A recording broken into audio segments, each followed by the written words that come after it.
नमस्कार दोस्तों, हमारे इस चैनल पर आपका हार्दिक स्वागत है। आज हमारा देश अपनी 75वीं आज़ादी की स्वतंत्रता दिवस मना रहा है। आप सभी लोगों को स्वतंत्रता दिवस की हार्दिक शुभकामनाएं और मैं आशा करता हूं कि आपके जीवन में सुख समृद्धि शांति आए। और आज हम इस वीडियो में बात करेंगे देशभक्ति की। 14 अगस्त 1947 को की मध्यरात्रि को 12:01 पर हमारे देश को आज़ाद किया गया और 15 अगस्त की सुबह जब सूर्योदय हुआ तो वो एक आज़ाद भारत का उदय हुआ था। लोगों में बहुत खुशी की लहर एक तरह की दौड़ गई थी कि हम आज़ाद हो गए। लंबे संघर्ष के बाद हमारा देश आज़ाद हुआ था। हमारे जो उस समय के राजनेताओं ने, स्वतंत्रता संग्राम सेनानियों ने और उस समय के जो क्रांतिकारी थे, उन लोगों ने बहुत मेहनत के साथ में, बहुत ही संघर्ष के साथ लोगों के अंदर देशभक्ति की भावना जागृत की। और वो ऐसी देशभक्ति की भावना जागृत की गई कि जिन्होंने पूरे देश को एकजुट कर दिया। और यही एकजुटता हमारे आजाद होने का कारण बनी। तो वो देशभक्ति क्या थी? उस समय देशभक्ति की परिभाषा क्या थी? और अगर हम सच्चे देशभक्त बनना चाहते हैं तो हमको हमारे अंदर कौन कौन से गुण होने चाहिए जो एक सच्चे देशभक्त के अंदर गुण होते हैं।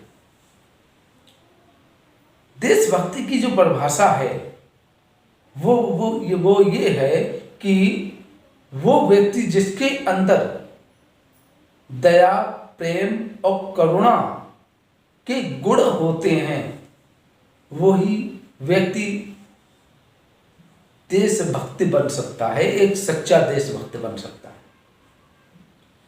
और ये गुण किसके प्रति होने चाहिए? देश के प्रति होने चाहिए। और देश किससे बनता है? ये देश नागरिकों से बनता है। तो हम देश के नागरिकों के साथ में प्रेम, करुणा और दया की भावना रखें, तभी हम एक अच्छे देशभक्ति कहला सकते हैं। जब तक भारत के प्रत्येक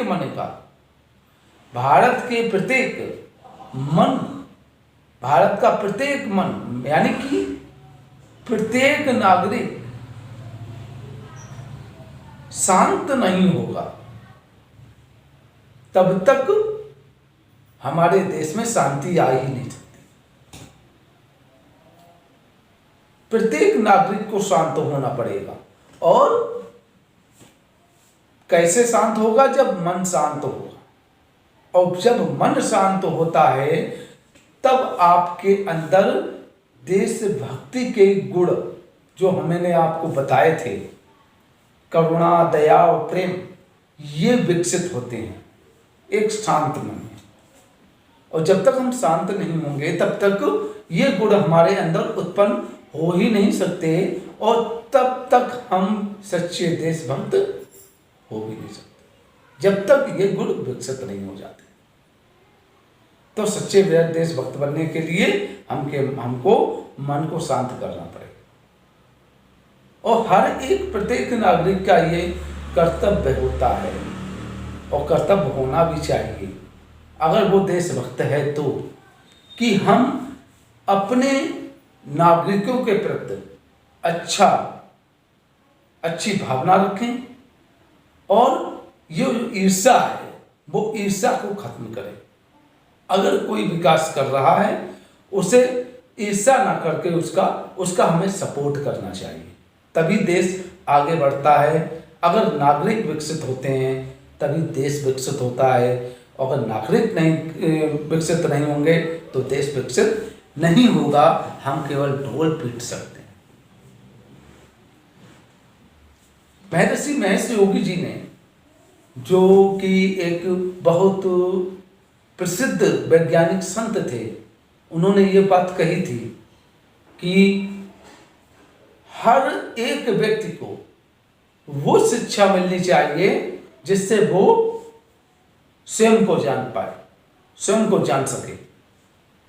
और जो स्वयं को जान लेता है वो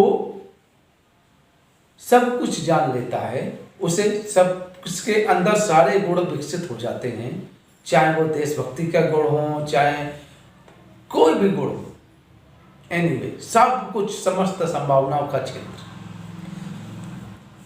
तो ऐसी शिक्षा हमारे भारत में भी होनी चाहिए, ये उनका मानना था।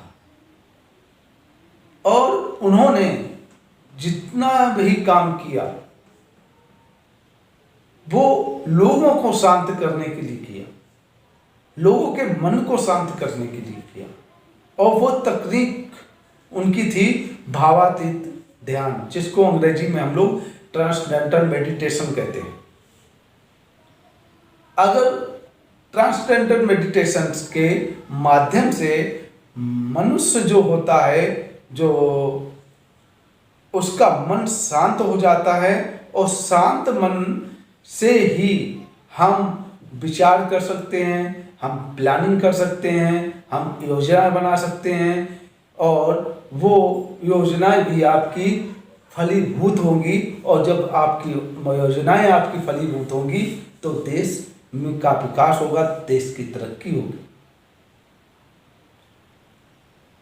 तो अगर देखा जाए तो ये जो तकनीक है परम पूज्य महर्षि महेश योगी जी की, भावातीत ध्यान की, ट्रांसडेंटल मेडिटेशन की, जो कि उन्होंने अपने शिक्षा के क्षेत्र में भी विद्या मंदिरों में भी, ये छोटे छोटे जो बच्चे हैं जो अपना एजुकेशन प्राप्त कर रहे हैं, शिक्षा प्राप्त कर रहे हैं, उन लोगों को भी ये तकनीक दी ताकि उनका भी विकास हो सके, उनके अंदर देशभक्ति की भावना जागृत हो सके, उनका मन शांत हो सके, वो अब विचार कर सकें, योजनाएं बना सकें और आगे चल के अपने जीवन में तरक्की कर सकें। तो उनकी जो सोच थी, तो वो सोच ये थी कि मेरा भारत वेद भूमि है, तो ये वेदों के अनुसार ही चले, और वेदों के अनुसार अगर चलेगा तो हम तरक्की कर सकते हैं, हम विकास कर सकते हैं। देखा ये जाए कि आज हमें सोचने की ज़रूरत है।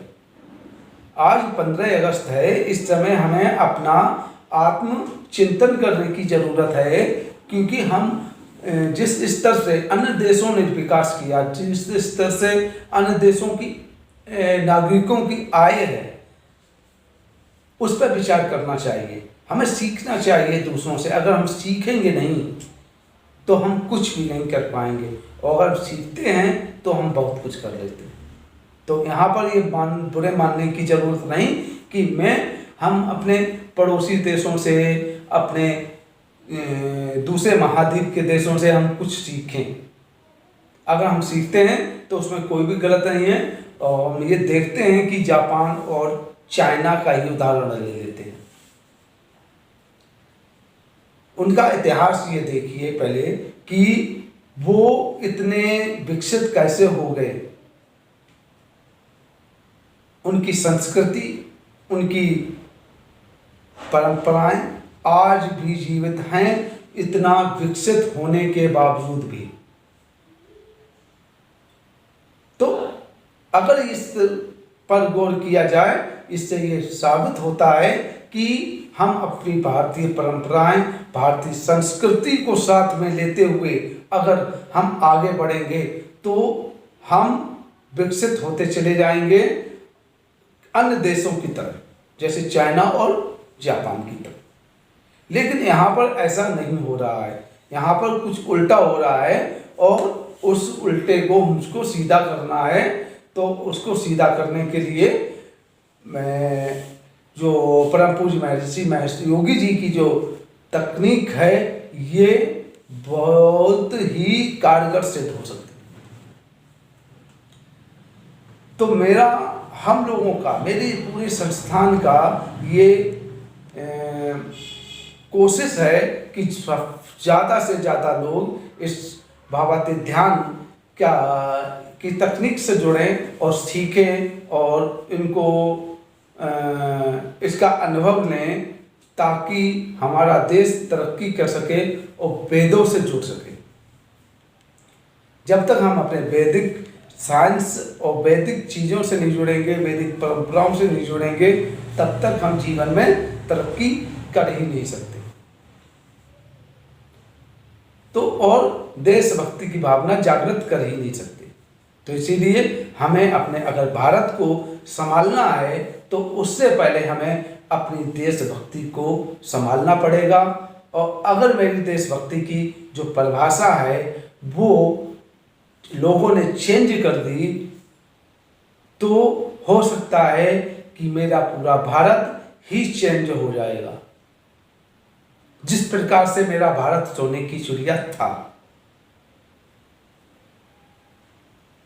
हम लोगों ने कई चीज़ें, बहुत सा समय ऐसा हम लोगों ने बिताया है जहाँ पर हम लोग एक नहीं थे, बटे हुए थे। लोग ये कहते हैं कि भारत अखंड भारत था। नो, इसके लिए मैं एक वीडियो बनाऊंगा और बताऊंगा, पहले अखंड भारत नहीं था और अखंड भारत कब है ये भी बताऊंगा। इस वीडियो में सिर्फ इतना ही, और अपनी देशभक्ति को संभाल के रखिए। लोगों के प्रति दया, करुणा और प्रेम की भावना बना के रखिए, चाहे वो कोई भी जात और समुदाय से और धर्म से क्यों ना हो, क्योंकि हम सभी लोग भारत के नागरिक हैं और तभी हम विकास कर सकते हैं। और आपको शुभकामनाओं के साथ मैं अपने मेरे जो शब्द हैं इनको मैं थोड़ा सा विराम देना चाहूँगा। नेक्स्ट वीडियो में आपको बताऊँगा अखंड भारत के बारे में भी, और उसको वीडियो देखने के बाद आप अपनी राय हमें दे सकते हैं। नमस्कार, जय हिंद, जय भारत।